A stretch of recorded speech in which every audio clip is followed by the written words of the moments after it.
issue?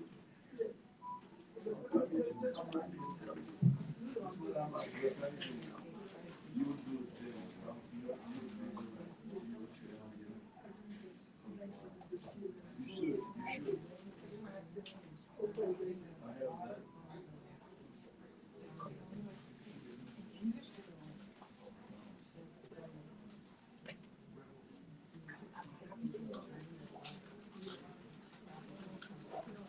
Okay, good afternoon. We're going to start. Uh, I am a replacement introducer of this important folks here. My wife was supposed, Shirikiana was supposed to be here. She got ill. This cold, I think, the weather changing affected her. So she apologizes to you folks, especially. But I'll do my best to until I pass it to most formal sister, Marilyn, who I've worked for a long time at Howard with, I think. You still there? Yes. No? Well, she's younger, so she's still there. Today's subject matter, the issue of Black Germans, is very dear to me personally.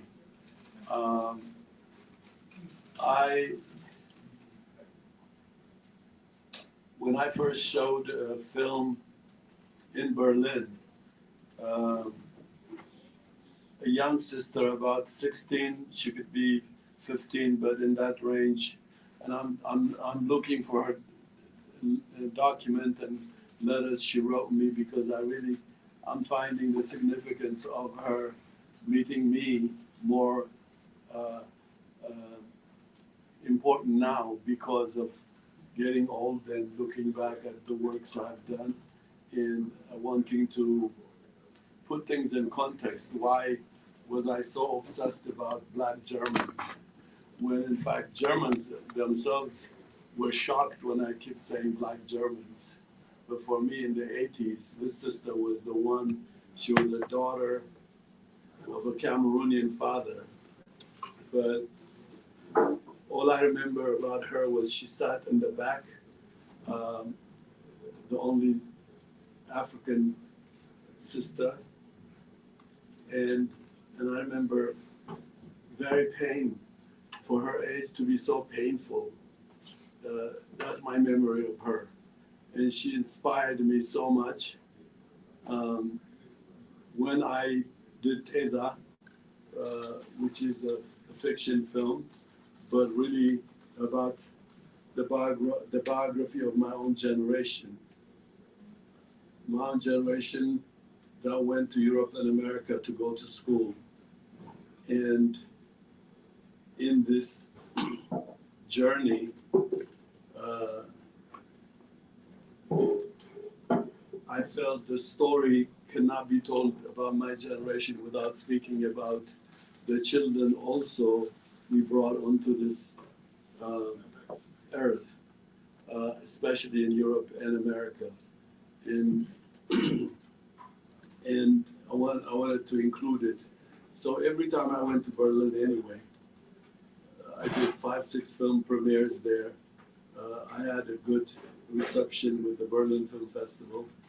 And she was always there until she got almost towards 20. And then she disappeared from my purview. But she is the genomics of the character Cassandra that my sister, Araba portrayed in the film, which we're going to show, by the way. It so happens because Araba is in town.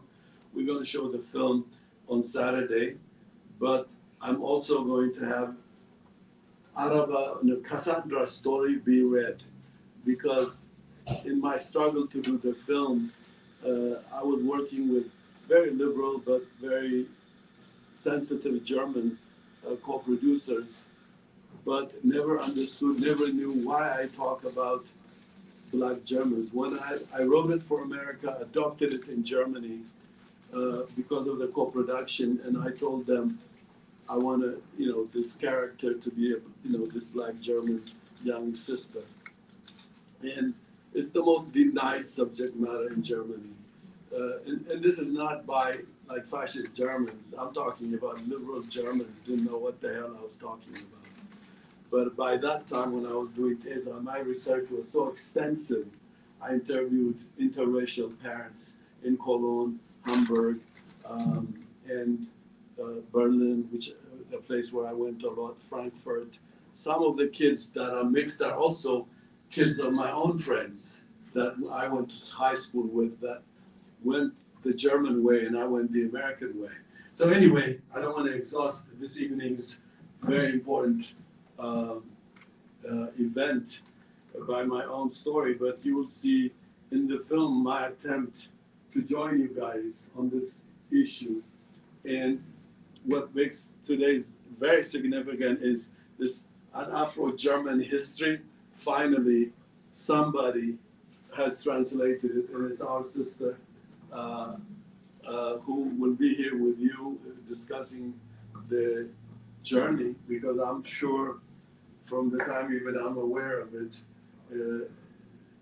publishing itself is not easy, but Kasahun or Red Sea Press, is a very important African-centered producer or publisher who actually is the publisher of this book. And what I'm going to do is just let you know, showing our colors used to be a fixture here in our store. And this is the other book that I hope you'll get or order through our books, is this book. And Marilyn's going to tell you more books. I didn't know she was going to bring a whole library, which means for me it's so Maya, how do you call her? Maya. I call her Maya. And I spent time with her in Ghana as part of her research of her origin. We happened to cross over. And it's a very dear sister to me. Every time I go to Berlin, I visit her gravesite. And her story is very important to me. What exclusion does to human beings is exemplified to me by her. And I know I said I wished I met her earlier as I was developing Cassandra's character in the film called Teza. But when I met her, the film has already been out. In fact, I was showing it in Ghana. That's how we met. So anyway, Marilyn, let me pass it to you. You do a much more disciplined introduction, unlike my anarchistic approach, because this book, as far as I'm concerned, deserves a better introduction. Our sister, Professor Jackson, has worked so hard, and you'll do a much more justice to her introduction. And I'll pass it to you. And please welcome our sister who served at Howard University 100 years. I did only 43 years service, but she's done more now since you stayed behind. So thank you for being able to stay this long. I pass it to you.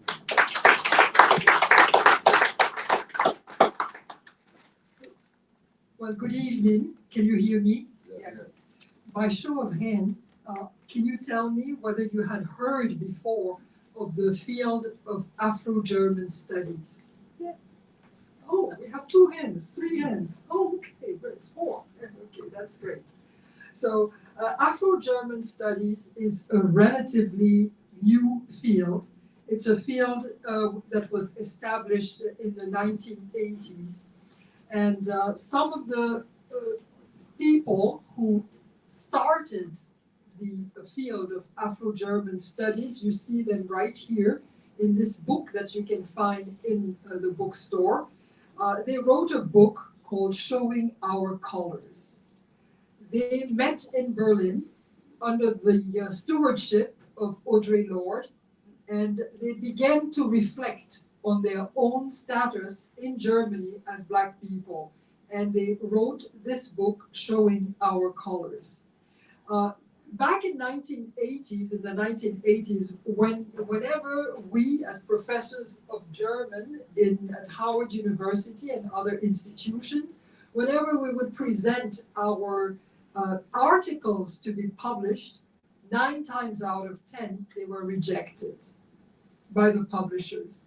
The publishers would tell us that this is not a field, that this is not exactly what they had in mind when they were thinking of an article about Germany, about German subjects, and the articles were rejected. Today, the same publishers are seeking us out. Why? Because the field has grown. It has grown exponentially, and Black Germans are writing increasingly their own studies, their own history. You have their own literature. For example, here you have Mixed Blessing. That's a book by Doris Macmillan. This book is about Afro German American who lives in California and who writes about being of African American and German descent. Father Buchanan, of course. In Monatshefte, they asked me to write an article about Kafka and Black subjects. Here you have the German colonial experience, and as you see, it's a rather thick book. The German colonial experience was, in spite of what most German portend, it was not that limited. It was rather long. Here you have the African German experience. My chapter in that book is about the Afro Germans and their compatriots and how they feel towards their compatriots and how their compatriots feel towards them. And you have also Rethinking Black German Studies. So if we are rethinking, it means that there were quite a few thoughts put into it prior. Yes. So let me turn to my colleagues and introduce them. After I introduce the colleagues, we will hear a few words from Katarina Oguntoye herself, Katarina Oguntoye, the author of An Afro-German History. So to my immediate left, I should say, is Dr. Araba Johnston Arthur. Araba Arthur Johnston, excuse me. The first was right. Okay, Johnston Arthur, yes. Dr. Johnston Arthur is an eminent activist in Austria. So actually she comes straight from Austria to talk to you. Yes. And the topic of her research is the perception, she will elaborate on it later on, but it's the perception of Blacks in books that are written for children. And she's trying to correct, if am I right or am I wrong, to correct also the way children and Black children are presented with information in Germany and Austria. She is an activist. She is also an actress, a writer, and she will tell you later on about her work in Austria, because there is so much to her work that I don't want to shortchange her by reducing it and by summarizing it too much. And Dr. Johnston Arthur taught at Howard University. She's now teaching at the University of Applied Arts in Vienna, Austria. So we have the honor of having her with us this evening. So a big round of applause for Dr. Johnston. I want to introduce Dr. Vanessa White-Jackson. Dr. Vanessa White-Jackson is the main speaker this evening. Dr. Vanessa White-Jackson is Professor Emerita of German Studies at Howard University. Dr. Vanessa White-Jackson has also written and done research on the correspondence between Frederick Douglass and his German friend. Yes, and she is also the translator of this book, the translator of An Afro German History. And as a translator, she will tell us a little bit some of the challenges and some of the joys also, above all, of translating this book, which is extremely important. This book is fundamental if you want to understand also not only German colonialism and how it operated, but also if you want to understand also where Afro-Germans come from. We have on the screen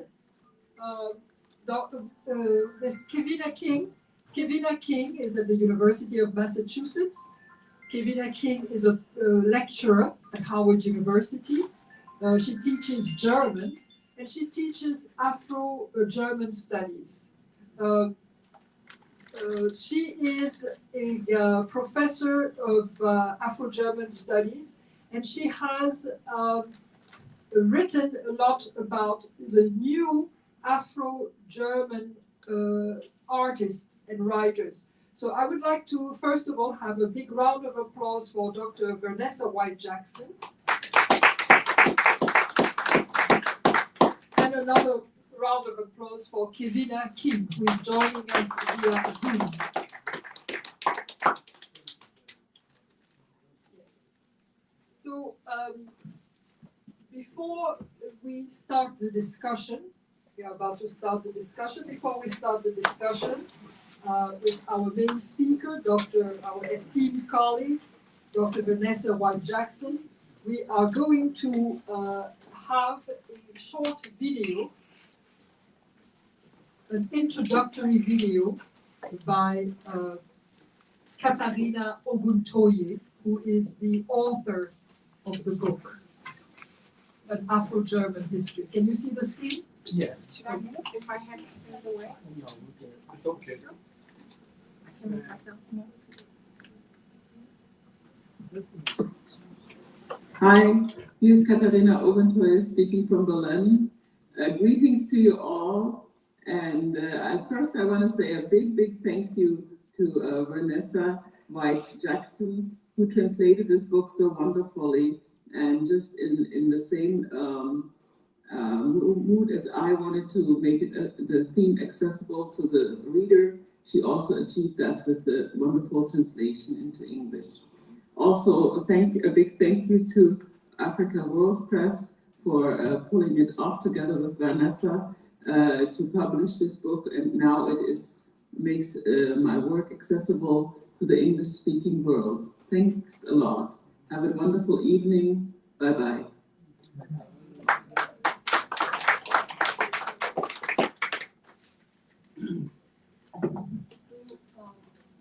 Dr. Vanessa White-Jackson is the translator, as I mentioned earlier, of the book An Afro-German History. This history spans from 1884, which is the year of the Berlin Conference. We will talk about the Berlin Conference a little bit later, until 1950. So from 1884 to 1950.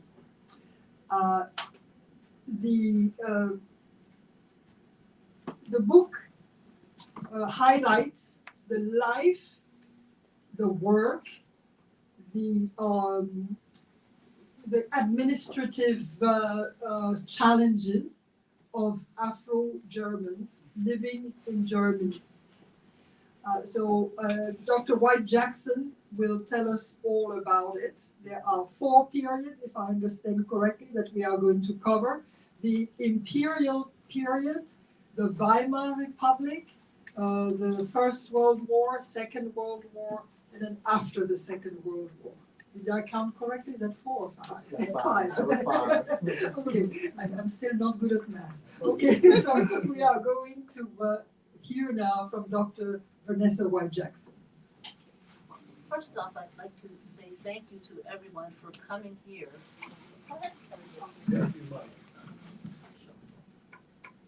I can follow it. Okay. Well, again, I want to thank you for coming here to celebrate this extraordinary work by Katarina Oguntoye.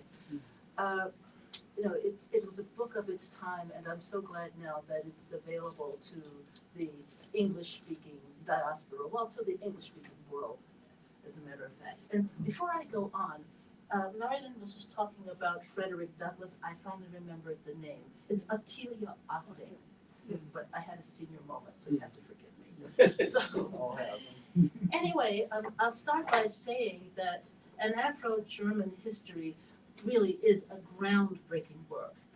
It is illuminating, was very thoughtfully and thoroughly researched, and it delivers a very powerful message regarding human resilience and resistance to subjugation and exploitation. Now, contrary to what Dr. Sophocles said, I'm not going to really talk about what is in the text, because I think when, and of course I know, when you read the text, you'll find what is there, and you'll decide for yourself what is important and what isn't.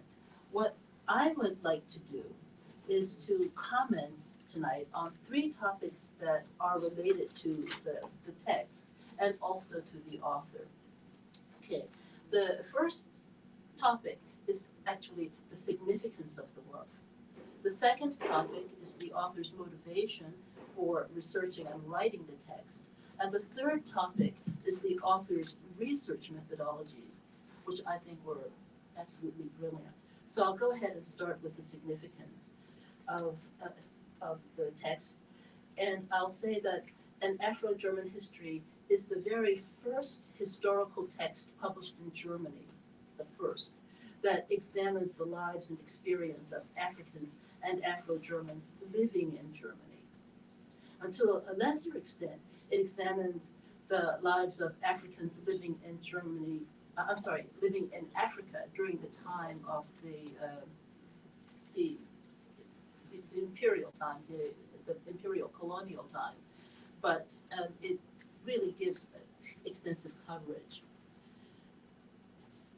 By bringing to light the triumphs as well as struggles of Africans and Afro-Germans, the book has inspired Black Germans and other marginalized people in Germany to build strong and really viable communities.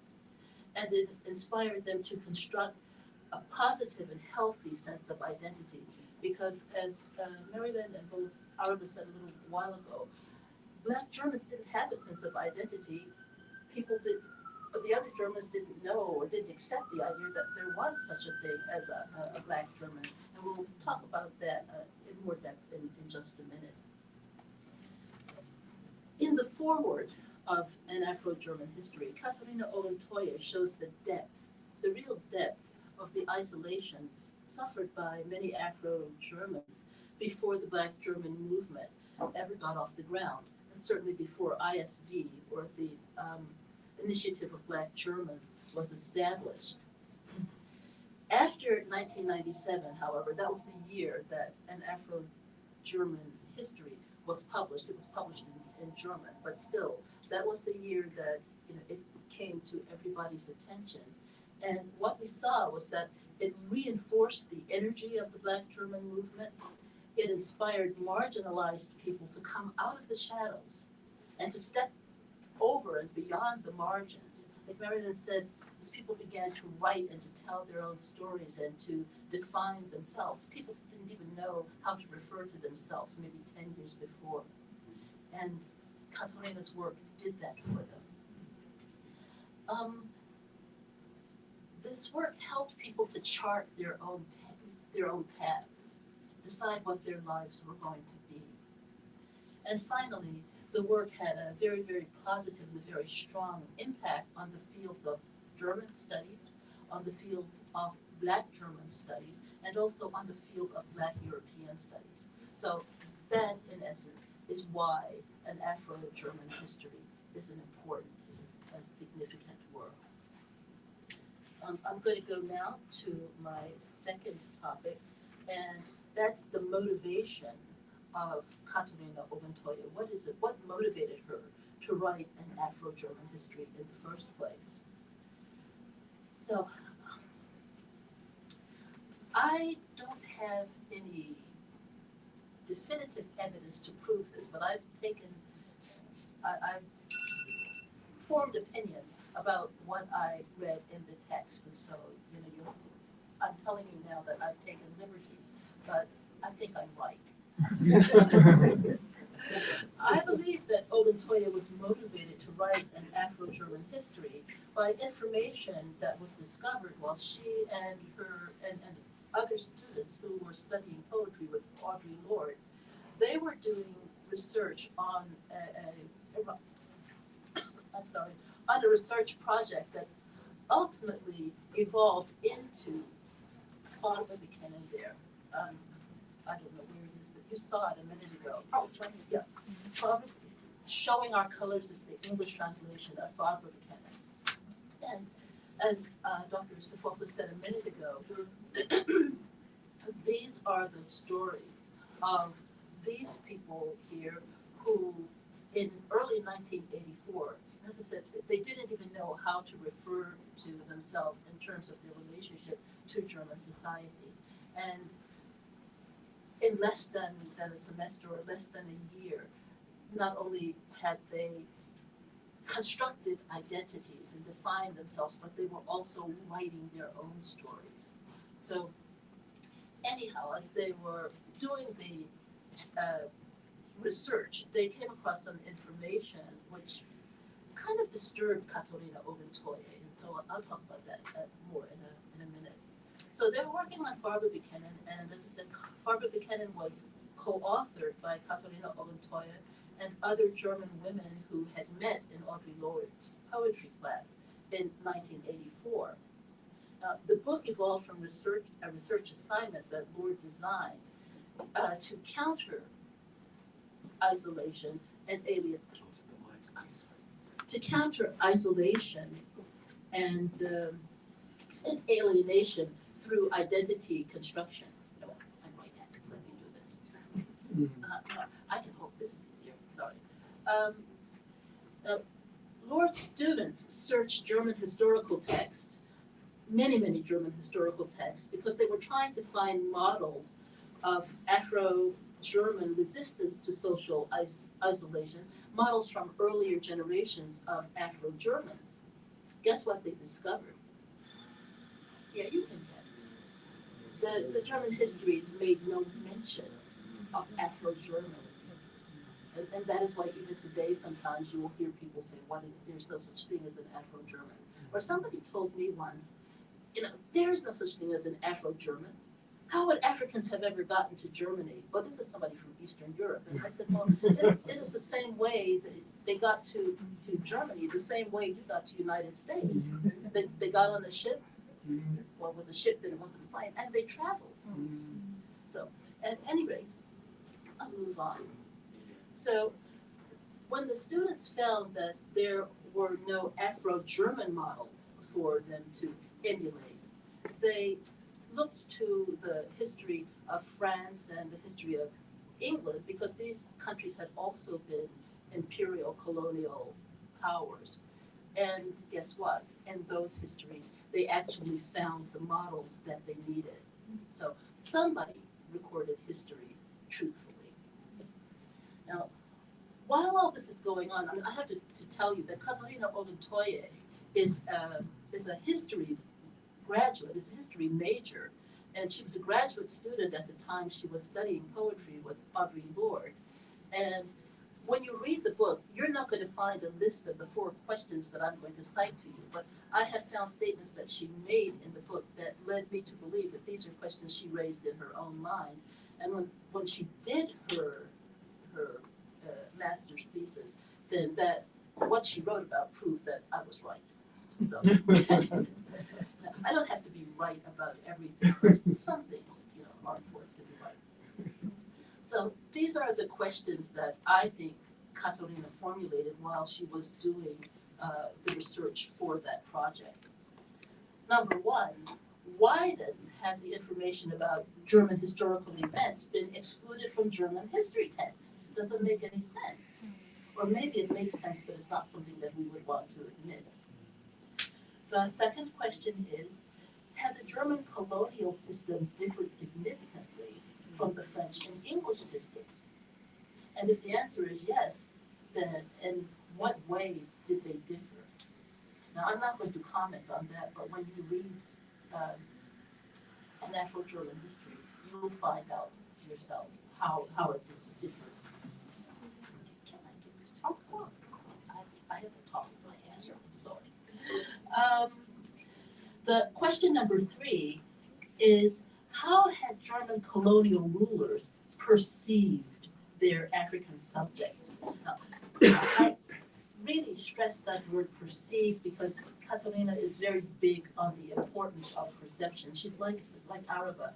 So when you read the text, you see her refer to it, to perception many times.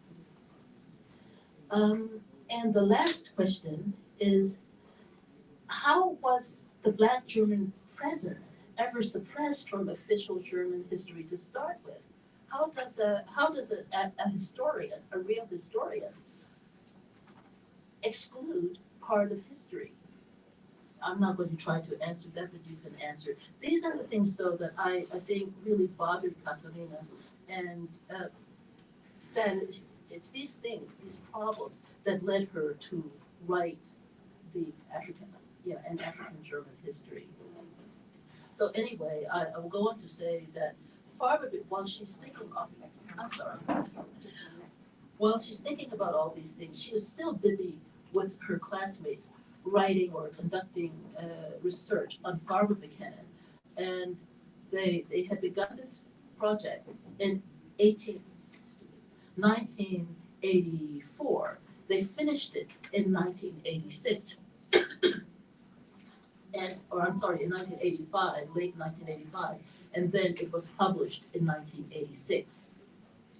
Now, Farber Buchanan is the first German publication to identify Black Germans as part of Germany's socio-cultural fabric.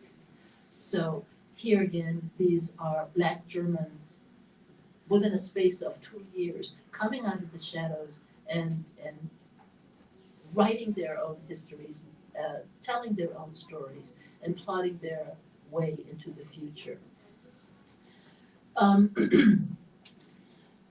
Farber Buchanan was a great success when it was first published, and then in 1990 it was translated into English. Guess what else happened in 1990? Katharina Oventoye began working on her master's thesis. And the title of her master's thesis, Eine afrodeutsche Geschichte, die Situation von Afrikanern und Afrodeutschen in Deutschland von 1884 bis 1950. So, an Afro German history, the lives of Africans and Afro Germans in Germany from 1884 to 1950. There is a lot in that title. It's Dr. Sofoka mentioned a little while ago. If you think about the eras of German history covered between 1884 and 1950, yes, you do have the imperial colonial era. You then have the Weimar Republic. You then have the National Socialist era, or the era of the Nazis. Then you have the era of the World War, the Second World War, and then you have the post-war era. So a lot is going on, and friends and colleagues, the African presence in Germany was alive and well. So I don't see how people can say, there are no Afro-Germans. They were there. So Katharina's her thesis, she began working on the thesis, as I said, in 1990, and she didn't finish the thesis until 1996. Please don't think that she was, goofing off or that she was lazy. She was neither of those things. But this topic that she researched was really gargantuan. It was ponderous. She couldn't do research quickly because there were not available to her many of the traditional materials. But that's how she decided to conduct the research, and she did conduct it successfully.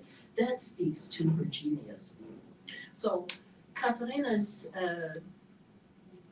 thesis was completed in 1996, and it was accepted in 1996. And in 1997, she published it as a monograph, and you've seen the German edition here. Well, unfortunately, I didn't get around to the translation until many, many years afterwards, because I can't multitask, I lose focus, but finally got it done, so I'm glad about that. And where her motivation is concerned, I'll just end with this statement. Eine Afro Geschichte exposes the racist attempt to suppress German history through the exclusion of Black Germans. And it also proves beyond a doubt, that Black people have been living in Germany at least from 1884, not only through 1950, but through the present day. And well, you said I could say whatever I wanted to say. The Black presence in Germany, we have documented proof, written proof, that it stretches back to at least 2,500 or 3,000 years. Cross my heart and hope to perish, and I don't intend to leave, really. It's there. So I guess the idea is that if you find something worth studying, then maybe you need to be willing to work for it. You need to be willing to go look for it. But the information is there. Okay. So that ends what I have to say about her motivation. And my last topic of discussion is her research methodology in researching and writing an Afro German history. I already mentioned that when Katharina and her classmates were doing research for Farbebekennen, they ran into the brick wall of not having enough traditional research material. And obviously she ran into the same problem. So she came up with the idea of actually using two research methodologies. The first one was the traditional methodology, and she carried out the traditional methodology by analyzing archival materials. And I'll mention the sources a little bit later. Her second methodology, though, and this is what I consider really brilliant, is the analysis of oral history. Because as I said before, these people were there in Germany. Black people were there in Germany, and they were active. I mean, one family that we're going to talk about in a minute, there are actually 6 generations of those of the Dieck family in Germany. Now, by now, maybe even 7. So they were there a long while. Okay. The next thing I want to call your attention to is the significance of the time frame of Katharina's research project, or her thesis, 1884 to 1950. And we already talked about the the periods of German history that are covered in that time frame. I want to point out, though, Katharina is a very clever bird. She restricted the study to this time frame for a couple of reasons. Number one, it helped her, by restricting it to a time frame less than 100 years, helped her to manage the project, to carry it out in such a way that she could get it done, and that she could get in all the elements that she wanted to include. The second reason that time frame is so important is because it served as a safeguard against anybody's attempt to say there were no Black Germans, there were no Black people in Germany at that time. It was a safeguard because Katharina actually found numerous archival materials that attested to the presence of Black Germans. She not only did she find materials in the archives, but she also had manifests from steamships. She went to different missionary societies and she found their records. So the proof was there in black and white that Black people were there. And nobody could say no because she had the written proof. Okay, now about the archival materials that she used to carry out her study, these archival materials were documents that had been collected, or that she collected from the German National Archive, and then she went to various cities to visit municipal archives, and she went also to the German Imperial Colonial Bureau, where she took their documents. Those documents actually form the basis of her research project. And so she collected these materials, she analyzed them very thoroughly, and then she cataloged them all. And you can actually see a lot of the catalog material right here in the text. I mean, that's just how thorough and meticulous she is. Oh yeah, I have to add something else.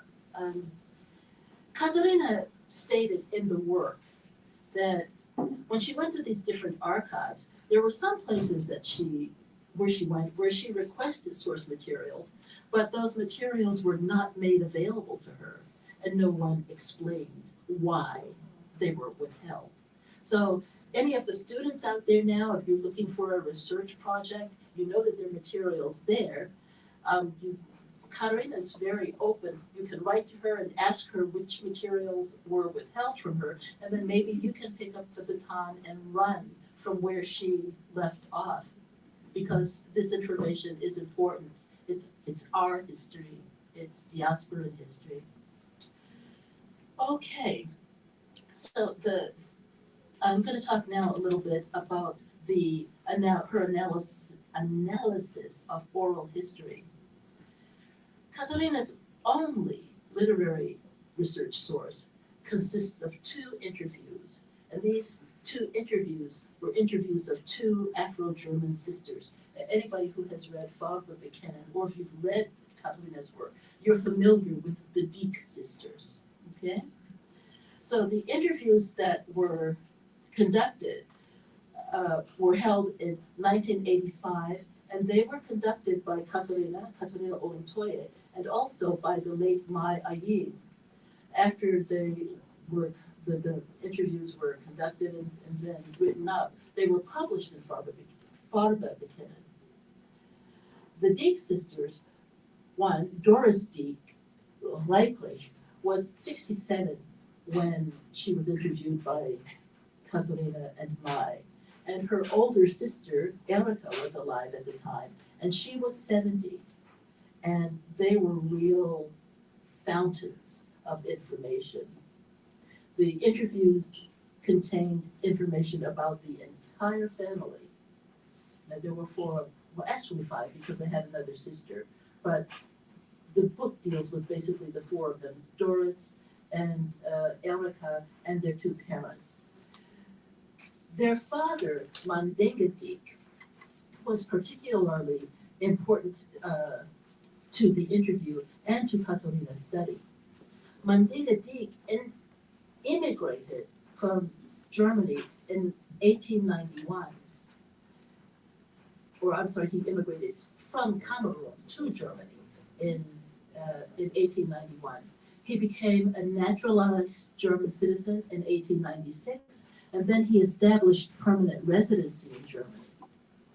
Mandinga Dieck married twice while he was in Germany, each time to a white German woman. As I said, he had 3 children, 2 daughters by his last wife, and he integrated himself and his children into German social and civic life. He maintained interaction and contact with Africans and Germans until his death. So Oguntoye then got this great idea of using the history of the Diecks as a model to reconstruct, as it were, African and Afro-German life in Germany. If nobody else was going to record it, or construct it, she did. Okay? So she used the information in the interviews. She also used the family's official government documents, those that they were able to save after the war, and she used their personal photographs, and she added that to the to her her reconstructed history. And once she got it all together, then she analyzed that. After she completed all of her analyses, Oguntoye compared the data contained in the oral history with those data contained in the archival history, and guess what?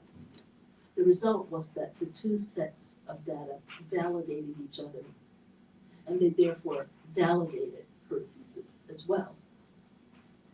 So, in conclusion, then, in an Afro-German history, Katharina Oguntoye presents the struggles and triumphs of Black people living in Germany from 1884 to 1950 and beyond.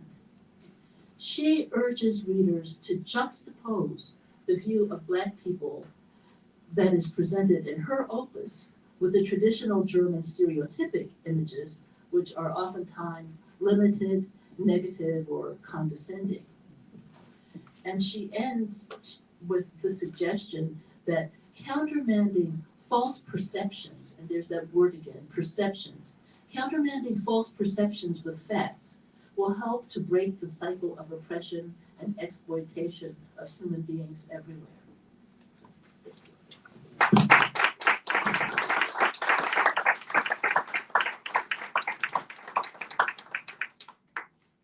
Before we go on, can I say just 2 words of thanks, or thanks to 2 people, and I won't be long. I want to thank Dr. Gurima, and also his wife, Professor Shorikiana Gurima, for all that they did to help me with this project, and actually all that they do for our community and for our students. This place is a beacon, and it's a home away from home. It welcomes everybody, and it's just a very unique gift, and I thank you so much for that.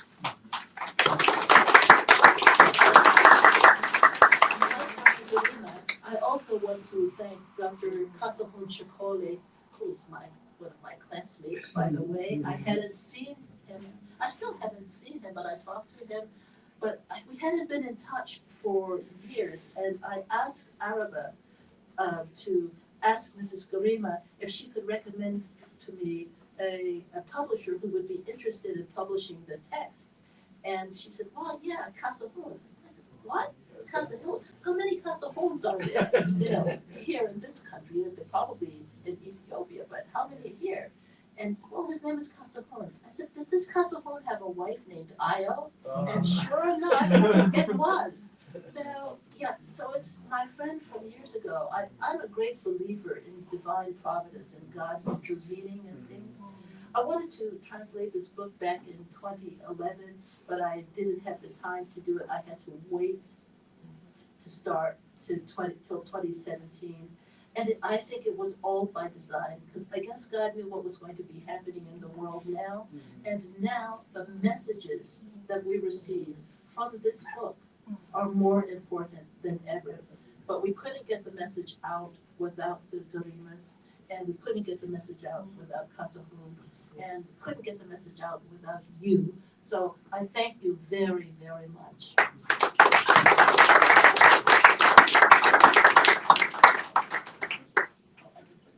Yes. I would like to also recognize in this room the presence of Mr. Ambachev Amjulo, who is Afro-German. Yes. Stand up. And soon to be our colleague. Yes. Welcome. Welcome. Yes. I just want to piggyback on a few points that Dr. White Jackson made. She mentioned that the presence of Afro-Germans in Germany, of Africans, of Black people in Germany, goes back to more than 2,000 years. As a matter of fact, if you go to Marburg, I just want to point that out, if you go to Marburg, to the cathedral there, you see a black soldier, an African soldier in African garbs. And that statue has been there for the longest time. It is the statue of Saint Moritz. Saint Moritz is actually the patron saint of Germany. Not just of Germany, but of the German lands. Of Switzerland, Liechtenstein, and so forth. All the places where they speak German, they have as patron saint an African by the name of Moritz. Moritz is the name that the Christians in Germany gave him. So Moritz is the name that is the most common of places in Germany, Switzerland, Austria, and so on. And so that soldier, what he did was that, he was actually a mercenary. He was a mercenary originally, and he was given the task of eliminating the German people. He was given the task of killing all the Germans. Why? Because those tribes, according to the Roman Emperor Maximilian, were really too unruly. So he gave his marching orders. Back then, during the Roman times, the Roman Emperor would hire soldiers from different parts of the world, and it just so happened that he hired people from the Lower Nile, from Egypt. And Saint Moritz arrived in Germany, and he found out that there were a few things in common that he had, and that his troops had with these Germans. And that was religion. And so he decided to spare them. And in the end, he was killed by the Roman Emperor, and he became, for the Germans, a martyr. His statue is in the Marble Cathedral. And what they did with that, if you look at the representation of Saint Moritz becomes, in the 1930s, a blonde, blue-eyed man. Yes. That's the representation that you have of Saint Moritz in the 1930s. Now, to piggyback on what Dr. White-Jackson was saying, also, you wanted to add something? Yeah, about this blonde, blue-eyed Moritz, the name Moritz itself refers to The Moor, exactly. So how that takes nerve. Well, the Nazis had nerves. Yeah. Also, there are so many connections between Africa, because before I leave the mic to my colleague here, there are so many connections also between Africa and Germany. If you look at the period of the National Socialism, which was the Nazi era, and you look at somebody like Goering, yes, one of Adolf Hitler's strongest lieutenants. Hermann Goering, his father was Hermann Ernst Goering. And Hermann Ernst Goering was the governor of Namibia. He was the governor of Namibia. And it's in Namibia that for the first time the final solution was implemented. It was implemented on Shark Island. And Shark Island is where all the atrocities that you could possibly imagine were carried out before they were carried in Auschwitz, Birkenau, and so on. So there is a strong connection between colonialism and Nazism that we as Black scholars, we are not shying from establishing.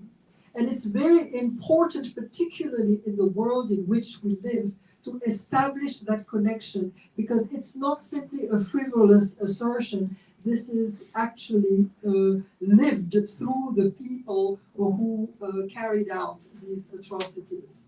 Yeah?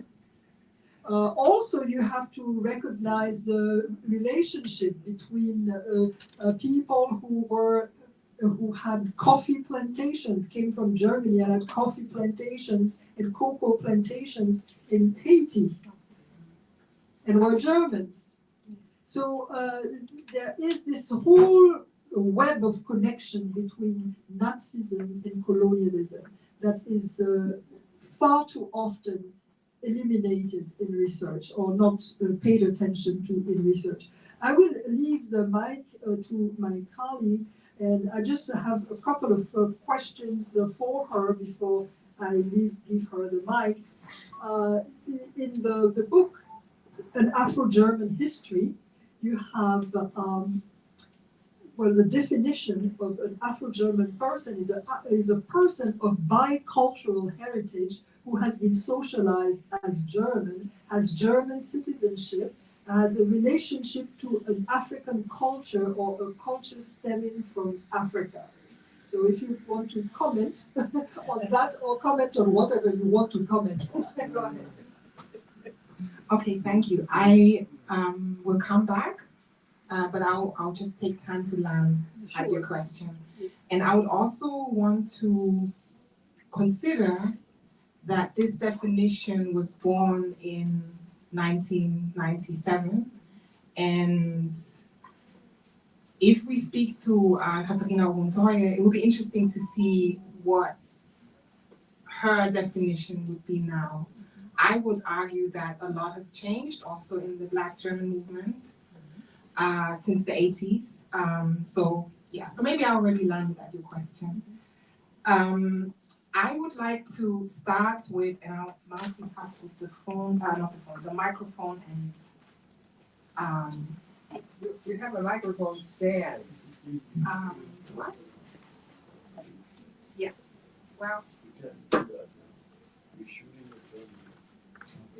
I'll So I would like to start with words by Katarina Oguntoye from her foreword. And those words are very much connecting to what Dr. Y. Jackson said already. So in her foreword, Katarina Oguntoye states, "We were unable to look to earlier models for examples of motivation or direction. Our models came from other countries and cultural connections because we never seemed to appear in Germany's history." So this starting point of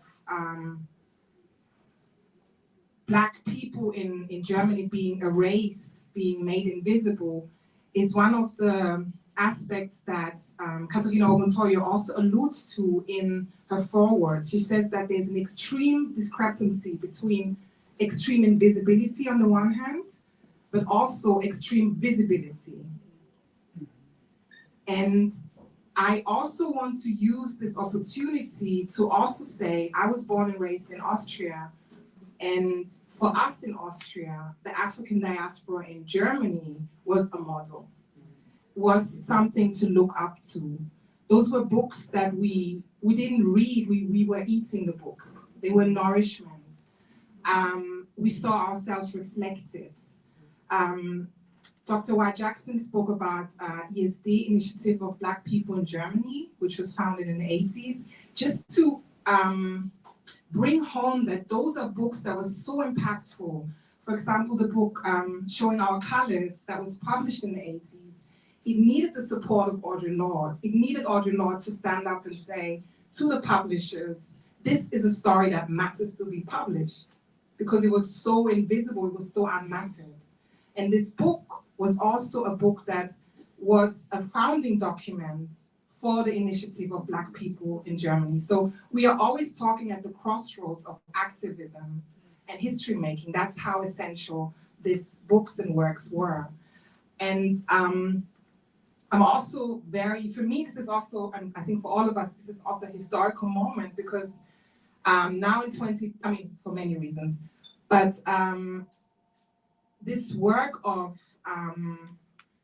mattering each other in the diaspora, in the global African world, is on the other hand, so powerful. It's a work that Audre Lorde has done. It's a work that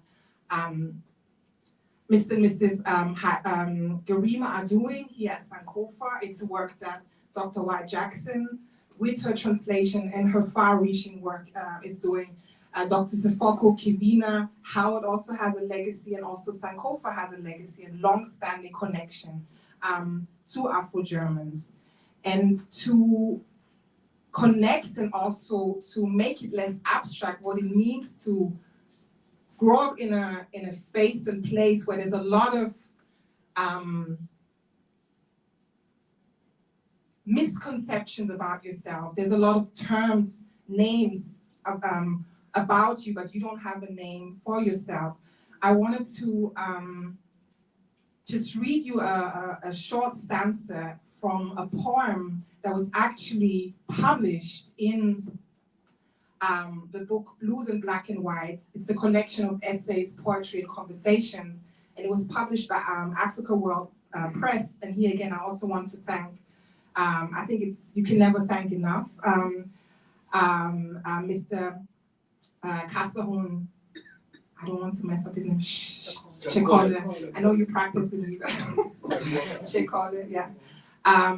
For publishing this book in 2003, saying that this is a book that matters to be published. And now we are, how many years later? 21? Yeah, 21 years later, this legacy is upheld by this book being again published by Africa World Press. This is such an important label. So,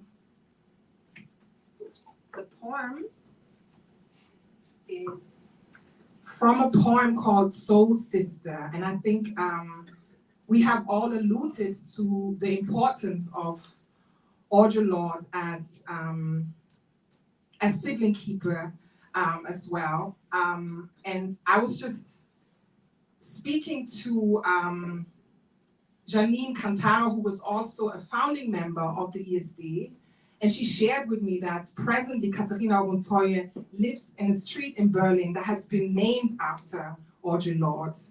And also there's a street that has been named after Maya Yim as well. So the struggle to break this invisibility is an ongoing struggle. So, and wherever there's oppression, there's always also resistance. So that's a short stanza now from the poem Soul Sister. It's a poem that Maya Yim dedicated to Maya Yim, to the remembrance of Maya Yim, but she also dedicated it to Beth and Jonathan, who are the children of Audre Lorde. 1984, Black German women, together with Audre Lorde, conceived the term Afro German. For we had many names that were not our own. For we knew no names by which we wanted to be called. So just to underline the importance and the power of naming yourself. And this was also, for us in Austria, for us in Switzerland, it was also a very strong affirmation for our processes of self-definition. And yeah, so I want to also use the opportunity to thank Katharina Oguntoye for her work that has so much impacted also other parts in the African diaspora.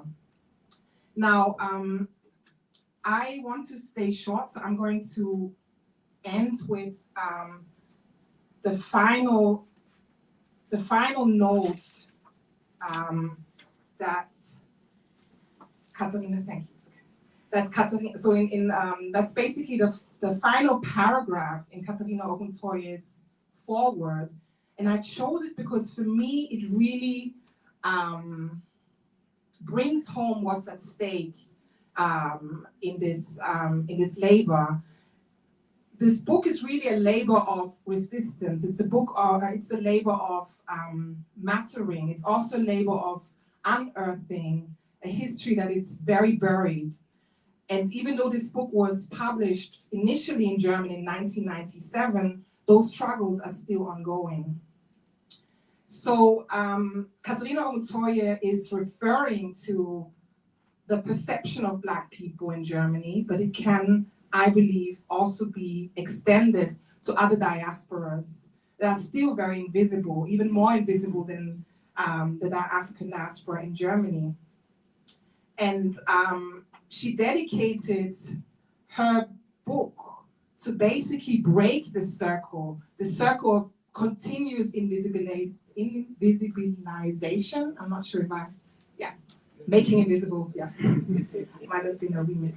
It works. So It works.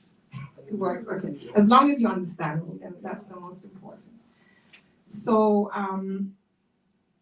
Katerina Okontoye states, the view and structure of this work are intended to serve as tools to break this circle and to create a way in which to recognize the diversity of the lives of people of African descent who reside in Germany. Those persons and personalities who, as active agents, shaped history and our past, influenced our present as well. It is shameful that we do not know about the events and phenomena of our past, because then a part of the foundation upon which we could build our future remains concealed from us. And I want to land here because it really, I find, powerfully also connects to where we are. We are at Sankofa, and Sankofa talks about exactly that.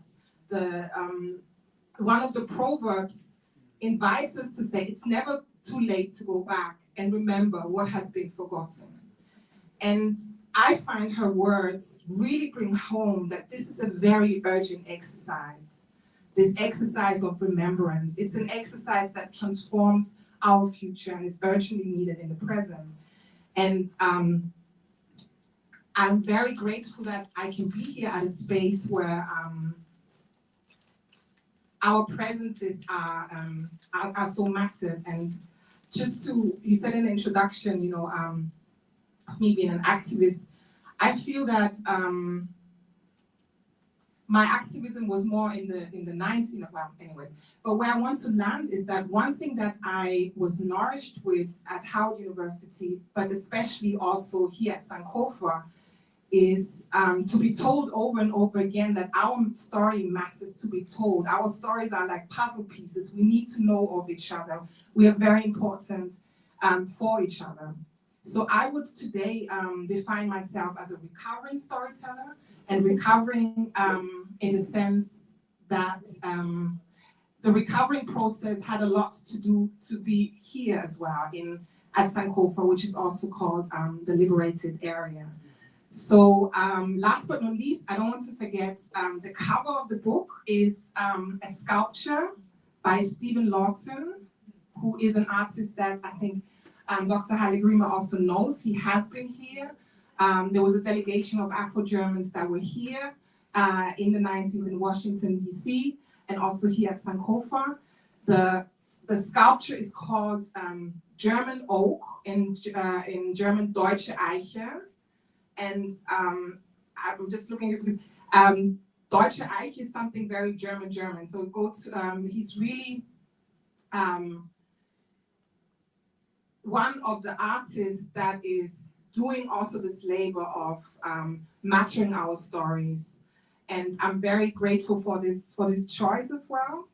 And I also wanted to say, just in case, Stephen, you are still awake, I just want to greet you from Washington, D.C. So I will just leave it here. Thank you.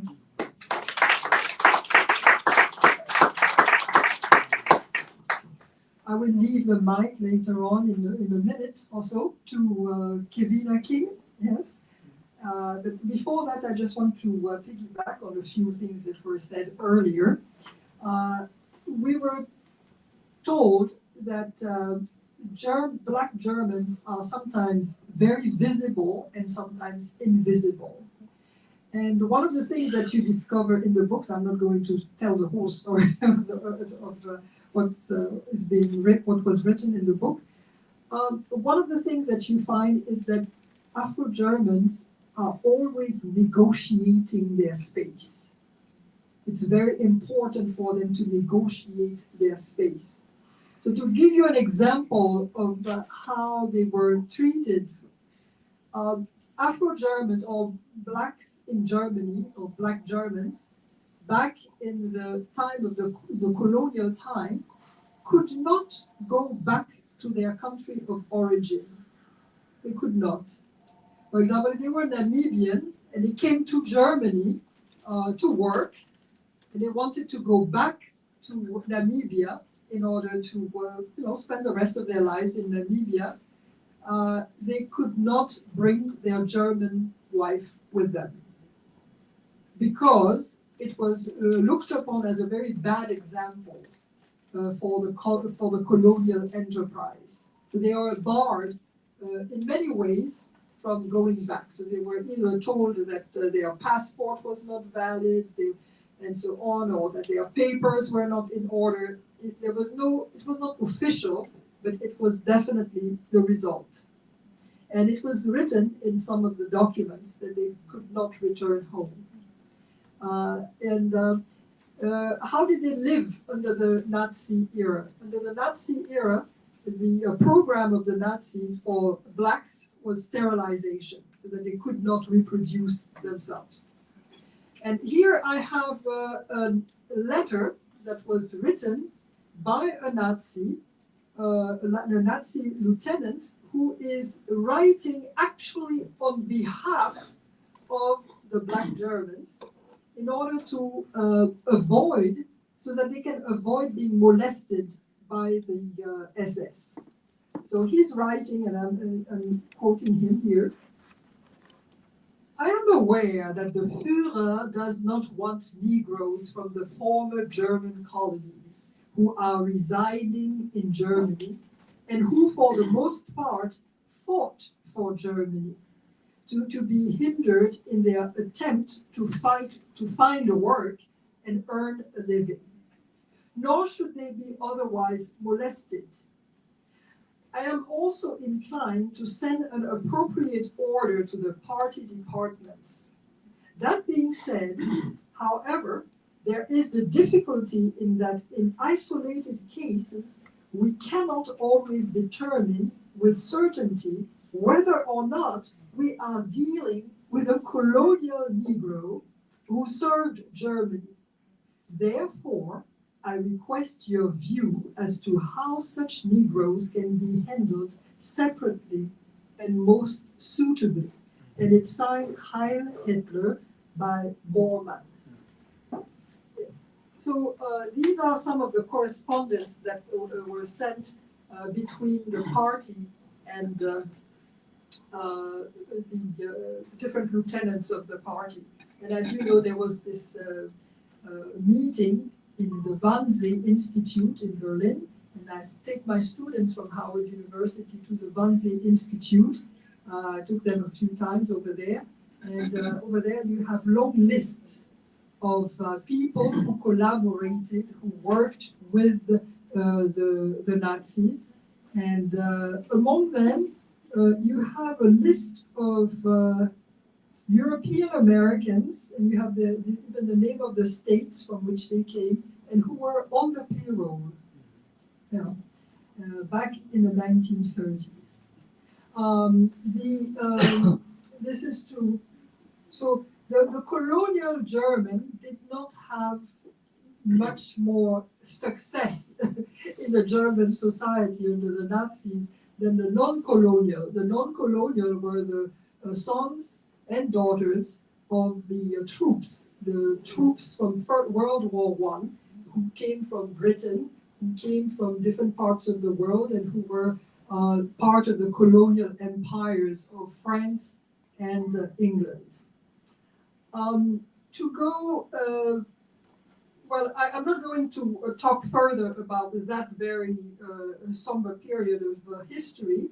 I'm going to leave the mic to Kevina King. Kevina? Yes. Hello, everyone. Hello. Can you hear me okay? Yes, we can hear you. Very clearly. Wonderful. Well, I just want to say thank you for having me. I'm so honored to have been invited to this particular event. Born and raised in Berlin, Germany, and it took me to come to the USA to hear about Black German history. Growing up in Berlin, I did not, I was not taught this history. So it wasn't until I attended graduate school a long time ago now that I heard about Maya Yim and Katharina Oguntoya and so many others. And now I have the opportunity to teach Black German literature and join, phenomenal scholars and people and mentors like Dr. Wright Jackson and Dr. Sofoco and Dr. Araba Evelyn Arthur. And, it's just such a privilege to be here. So thank you very much for inviting me. So, to have this translation of Katharina Oguntoya's book is just such a privilege. It's to have it in English and to be able to share it with my students at Howard and my students here at UMass Amherst is really a game changer. It makes the field of Black German studies just so much more exciting. So many times when I design my syllabi, I do my utmost best to highlight the voices of Black German scholars. And now, for an English speaking audience, so now I can add this translation to my curriculum. Dr. White Jackson's translation is timely. I don't have to tell anyone to see what the state of our society is now and how things are moving closer to right-wing extremism. But the same is also,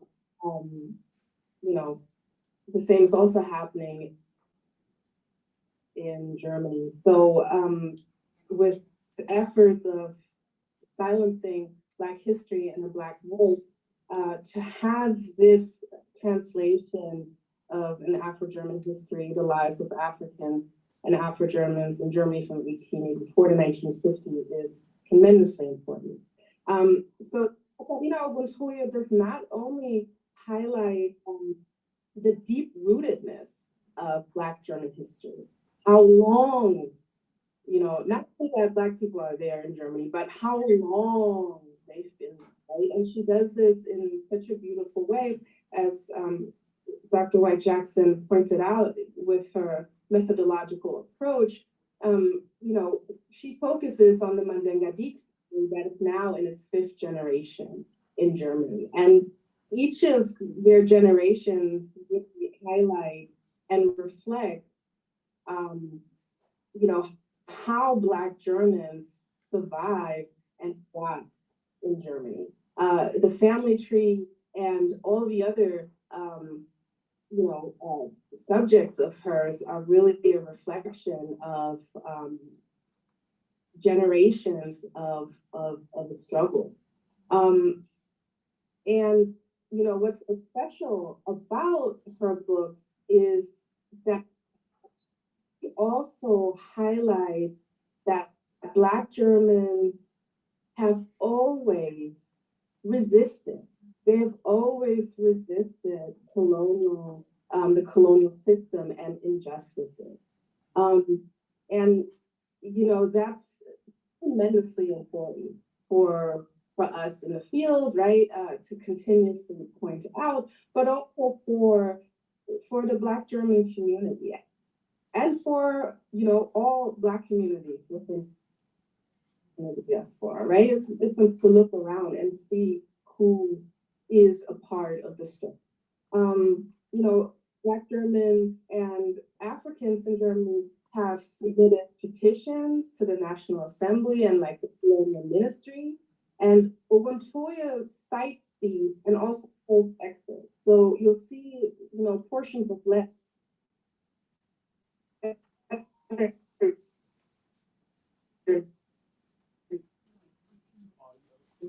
activists.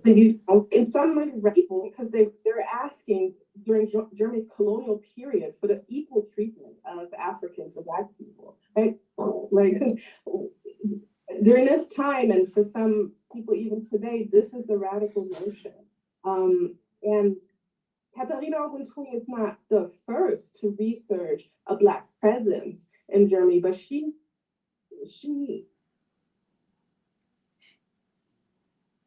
Mayayim are really the first to do it like that, to look at Black lives in a holistic way, painting a picture that shows them as full people, not just colonized subjects, right? She is showing the family tree and how people lived realities, and that they matter. And in some ways, she's really, highlighting a continuity of Black German radical thinking. And, this translation is a really special one. It's really an invaluable teaching tool. I'm going to use it next semester. I'll be able to talk to my, German film class, how Black German people have been a part of the German cinema for a very long time, and under which circumstances. And in my Black German literature course, right, we'll also be able to focus on Black German storytelling and the narratives. Katharina Oguntoye highlights the thoughts of rulers Eve and the Reitlich like sisters, and it's very special. It's like there's an intergenerational approach there that's very fascinating. And for young scholars of any field, like it's something to emulate. It's fantastic. Highlighting Black voices, Black publishing, Black scholarship, Black spaces. These are all things that we have to celebrate, we have to study them and preserve them. Yeah, thank you so much.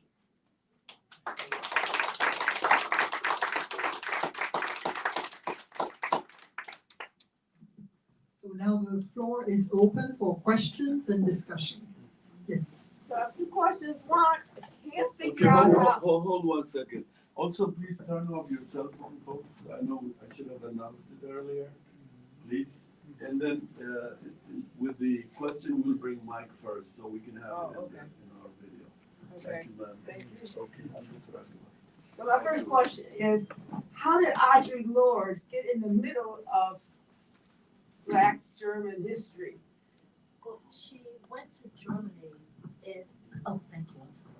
She went to Germany in 1984 to teach a course on Black American female poets. And most of the people who were in the course were Black German women.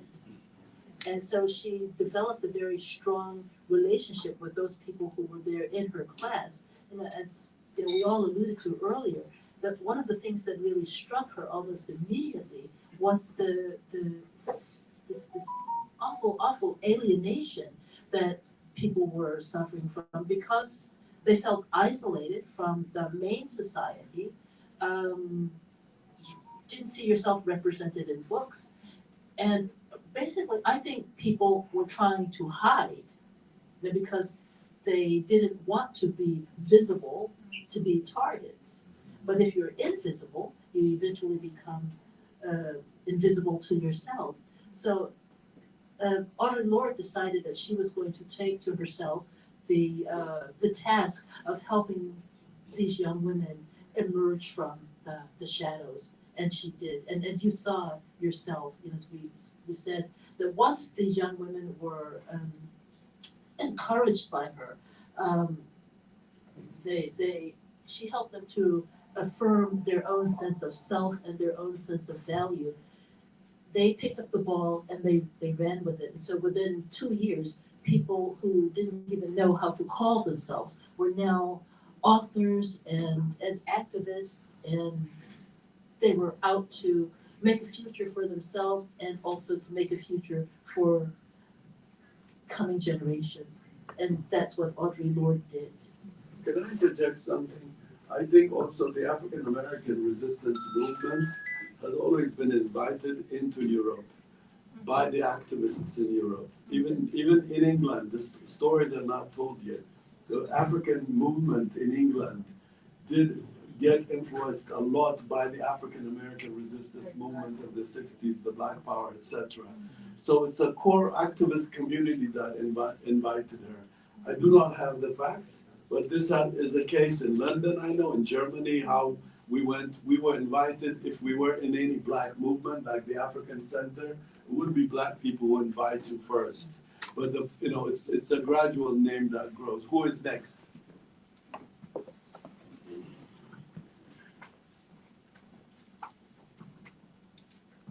Thank you. Unfortunately, there's been a rise in like right-wing fascist movements all across the world. So what are groups in Germany and also like here in America doing to raise awareness about Afro German history? And what can we do to raise awareness about the same in light of all these movements that are going against the history that has already been kind of overlooked so far? If I can answer that question, I mean, there has been a movement to rename streets. So if you go to Berlin, for example, in Kreuzberg, you will find yourself at the Mai Ayim Ufer, which is the Mai Ayim riverbank. And you will also have Anton Wilhelm Amo Plaza or street, yes, street in Berlin. So these are there is a very strong movement to rename streets. There was a big denazification of names of streets in Germany after World War II. And right now, in the years 2020s, there is a decolonization of the naming of streets. So no longer you would see Lüderitzstraße. Lüderitz was a big German colonizer, and his name has been removed from certain streets, and to be called either Mandela Street, for example. So this movement is quite big, and it's good. It's not just in Germany; it's in Europe in general. Yes, in Europe, for example, in France. At the National Assembly, what you see is a big statue of who? The big statue of the Colbert. And Colbert was the one who wrote the Black Codes. So the Black French are, of course, fighting against having his statue in front, right in front of, it's like a big insult, right in front of the Parliament. I just wanted to thank you for your question, and you linked it as well. And it's a global question, and in Austria too, the national elections, the far rightists actually won the elections. What I want to say in this context is, I think it's actually worse than just the far right. Because what it does here, but also if I take the example of Austria, and it also is applicable to other contexts, it basically shifted the entire political landscape to the right. So it's not only the far right, but all like the entire political landscape is shifted, and there's a normalization ongoing. And I think those questions that you raised are questions that we cannot answer in is it silos or in isolation? We need to come together and raise those questions and see the interconnectedness. That this is really, we need to look at it from a global perspective. Of course, there's local, realities, but I think we need each other's perspective in this question. One thing that the Black German movement always fought for is to also show how well racism is integrated in the middle of society. So you don't need the Nazis, you don't need the far right. It's just right in the middle of society, in the heart of society. And they also resisted racism to be only pushed to the fringes. It would be a different situation if it was like that. So you also said like, what are we doing, in the United States? So it's also maybe asking you back as well. I think it's really under construction. I wish I had an answer, but I think it's to be lived, it's to be moved, and it's to be done together. But thank you very much for asking that. I think it's a very urgent question to be asked. Professor Jackson, you want to say something? I'm sorry? You want to say? Oh, no. Guten Abend. It's our colleague, Thank you. our colleague Dr. Sitoli from South Africa. Thank you so much for such an amazing discussion. And I think you are doing such amazing scholarly work. It is also an area that I'm very much interested in around cultural representation, marginality and belonging and isolation, especially in faraway societies. I may have missed it. I wanted to just check that, of course, there is two periods in which we know Germany is involved. One is in slavery, which it is not really accepting. But we know that Germany was involved in slavery between 1600 and 1700. And then, of course, colonialism, whether it was Namibia, Cameroon, Togo, and Tanzania. The blacks that you are talking about, from which period are you referring to? Are there any descendants of slaves that the book is talking about, or you only take the period is from 1885? That's my question. I don't remember coming across any mention of descendants of slaves. But I have to say also that I wasn't really tuned into that. I could go back to look because that's a fascinating question. And I'd also, if you don't mind, I'd like to raise it with Katarina herself. Yes, I really think it's very important Yes. that we are able to locate black presence in Germany prior to colonialism. Oh, Especially directly linked to slavery. Directly. yeah, I don't know if it's directly linked to slavery, but there is, Katarina does mention a family by the name of Solvi. It's Solvibo, or it's, I think it's a Prussian name. But the family is a black German family, and they actually go back to the Urvater goes back to the original father goes back to, I think it was 1832. She doesn't know how he actually came to be in Germany, but he was born in Germany in 1832. And for Katarina shows how having German citizenship was a big deal for black Germans. Those people who came over during the time of her project, most of them were naturalized. Like the Deek sisters were not naturalized, but their father had been naturalized. But this man that I'm referring to now, citizenship had passed through his family for 3 or 4 generations. So it really would be marvelous to be able to find out how he came to Germany, maybe like Amo, or I don't know. Yes, you are referring to the Atlantic slave trade. Yes. And there were, the Germans did participate in the Atlantic slave trade for 17 years. And because it was 17 years, as opposed to hundreds of years, they sort of pushed it under the rug and they said that it didn't exist, or it hardly existed. But it was in a port called Groß Friedrichsburg. Groß Friedrichsburg was owned by a German prince, Friedrichsburg, and he had a total of 40,000 slaves. 40,000 enslaved people, mostly women, and they were taken from Ghana. So I think that's what you are referring to. Right now, there's very scant research on what happened to those 40,000. And it is assumed that some of them were sold to the Dutch and then to who took them to Suriname. Now also, Heinrich von Kleist refers to, he does it through literature, but he refers to German and Swiss involvement in slavery.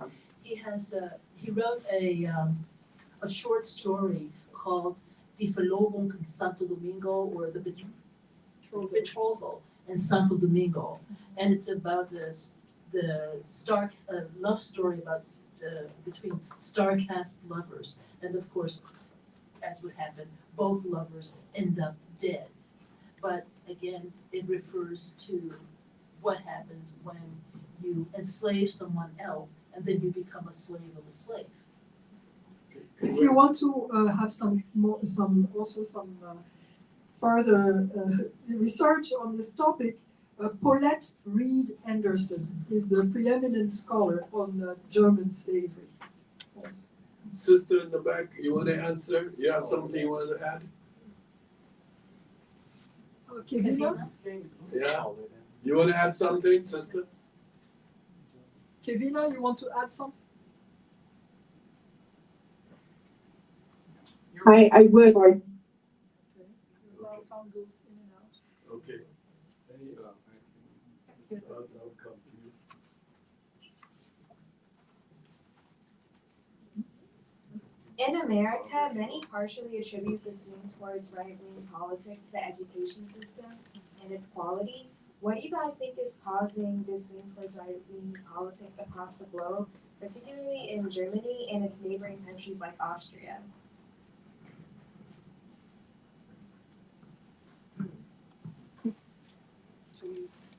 Are we gathering the question or? Well, no, Are we gathering? we can gather, but I Yes. think it's better to hear it as it comes. Yeah, I think that sometimes the right-wing media has a lot of influence. The American right-wing media has a lot of influence on the right-wingers elsewhere. So, for example, a word such as woke that the French never heard of before. All of a sudden, because I speak French, I watch the French news, I hear them using the word woke in the most egregious way and in a very negative way. And I keep telling them that this is completely wrong. The word woke has to do with being awake and being aware of what's going on in the world. And they turned it into something totally negative. And nowadays, on the TV sets in France, in Germany, you hear journalists say, and this horrible wokeism, and that horrible woke person, I am a proud woke, I tell them.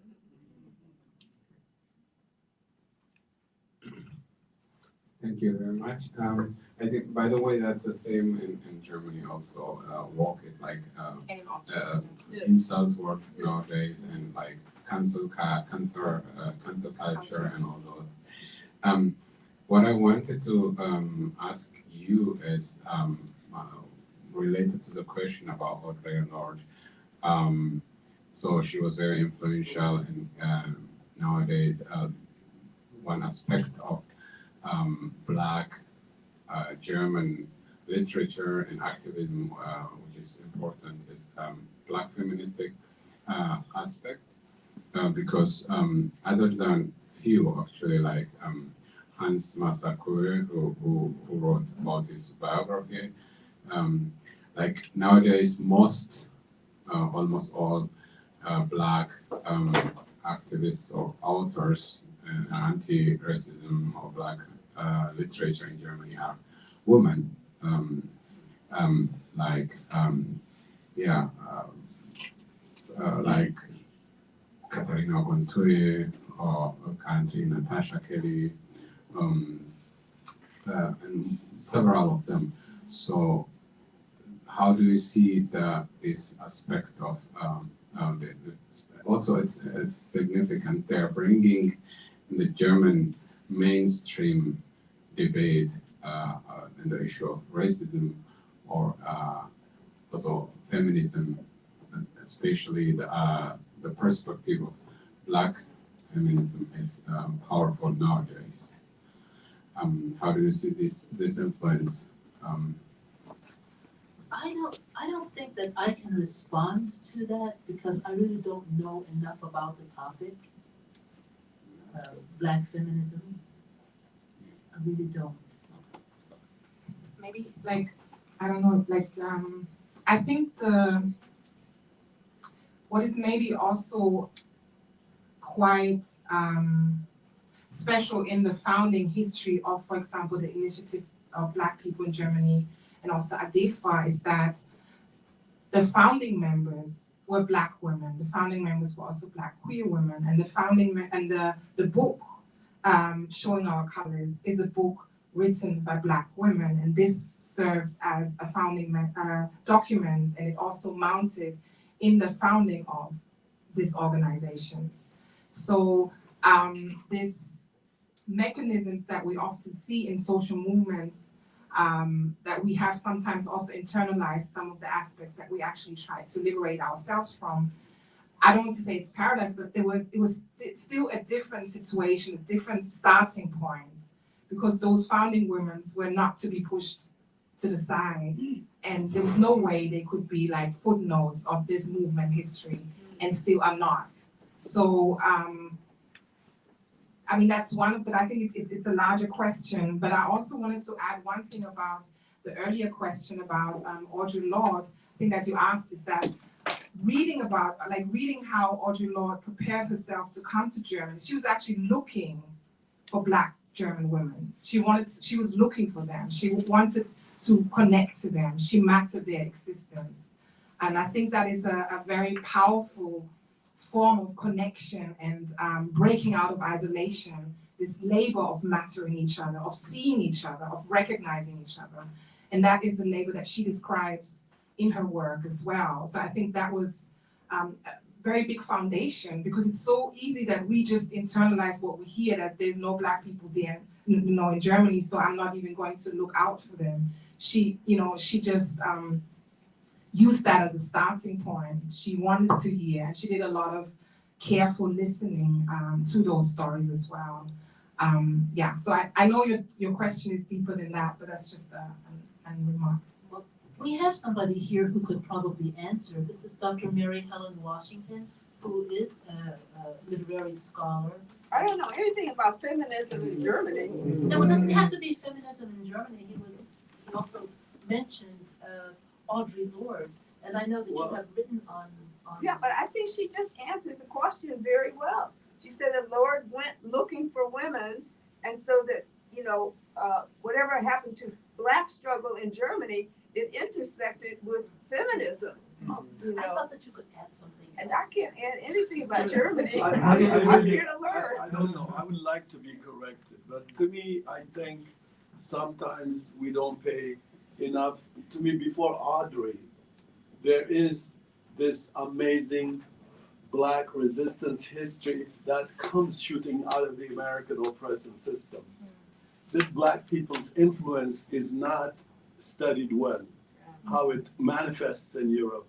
I personally know this. In the 70s, late 70s in Germany, okay, the Black Panther Party, whatever its contradiction is now how we look at it, the Black Power movement, Angela Davis, Stokely Carmichael, all these things made an amazing identity, because the core of German problem for me is the being Black and not knowing what the hell to call oneself. That's like the most brutal aspect that I studied over 30 years in, going back in and out of Germany. The hurt, even now, that every time the panelists were discussing, I have tears in my eye because of how much little kids were hurt. Little mixed kids were hurt in Berlin, Frankfurt, Hamburg, Cologne. I've seen them. One kid, his father left him, which I want to bring in the second phase of it. His father, African father, left him. His mother abandoned him to an orphan at 3. At 4, he stutters. He can't anymore speak. I met him in Cologne, and all the black Germans I collected together to show my co-producers black Germans exist, to prove that, were like crying to see this kid unable to talk, but he used to talk when he has a father and a mother.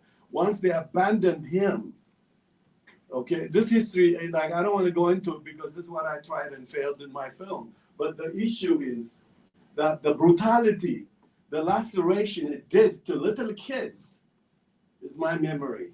From day one in 76, when I began to go to Germany, 76, lacerated kids is what the story I told you. It hurts because it's little kids that are being hurt. And then the African American movement comes and says, I'm black and I'm proud. However abstract it is now for one looking back, at that period, it gave an idea. Why would people, why would black Ethiopians in Israel now march Black Lives Matters? What is it? To me, I just like say, what the hell is that about? But I also forgot how the isolation creates another union with another force. So I think, I just want to take it back. To me, it's a class I took today. I wish I had you guys before I made my movie. I could have learned a lot. But to tell you the truth, to me, the individual brutality, even Maya, even her story is still not told. Film is not made. The German elite is not even addressing that issue. Even the black people are not addressing that issue. I know people who are filmmakers who should be doing more and better. And I want to go to that. To me, the young sister who asked, she left. She's a Howard kid, I'm sure, But I think the problem is black people. Because to me, white power, white supremacy will always manifest to stay in power. It's black people who forget the kind of beastly confrontation one has with white supremacy in the mind, the battleground. How in the hell, in my lifetime, from black power, all the liberal whites in their fragility wanted to study American history. How they're saying, I'm hurt to be reminded of your history. Are we going to contact that? To me, it's very unacceptable. You spoiled white people when you let them get away with this. And the black elite is doing it now in America. It's turning over instead of saying, well, what did we do? Then we need to look at the institutions we need to create. This is what we call it liberated territory here. These books need a space, a place. To white people, if we go as they go through their fragility and their different period, we will never make history. History is made by people who rise up. The African American example of resistance had done so much. Now the elite and the petty bourgeoisie and there's a confusion. And maybe the global confusion comes from the headquarters, maybe. I do believe my own consciousness comes from black. I came from Ethiopia. Why problem? A race problem, identity problem. How that flew? Movement resistance to me. Why does it resonates in me? Why am I passionate about this thing? Made all my films about this issue. Because it's the most brutal laceration, one isolated. I'm not going to claim that Cameroonian girl in Berlin I met, her laceration is bigger than I. But in Chicago, that's what I received in a very liberal.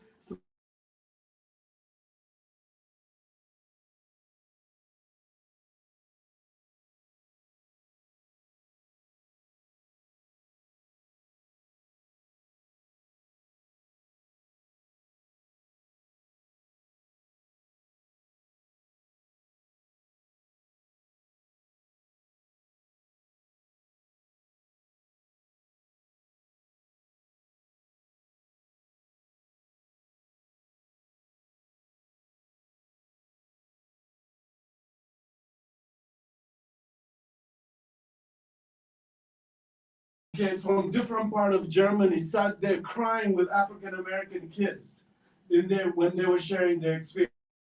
this book then. I wish, because this is what was missing. Now we have this book. I think we have to teach each other. This is, I think, the function of this place. Thank you. But can you respond to that? I'm sorry if I hijacked this discussion. Forgive me. But I think we should stop giving, relinquishing our power to other forces. I think things now. Every Black writer I know here, from Chancellor Williams to Sterling Brown here, they wrote, they did their thing. They didn't care if they were refused to be published. They didn't care. They still left us to publish it. We should do that. Exactly.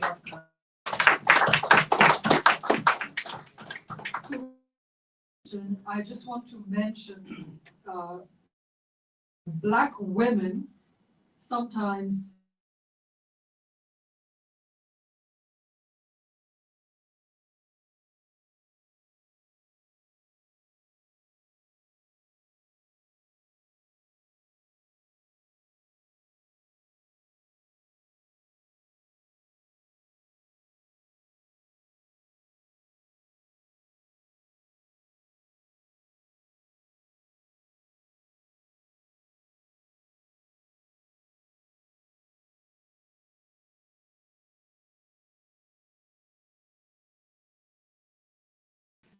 place them with African American families.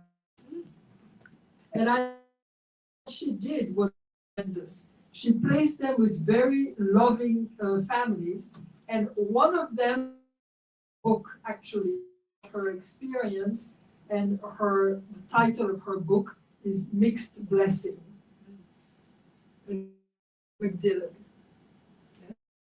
Macmillan. So I don't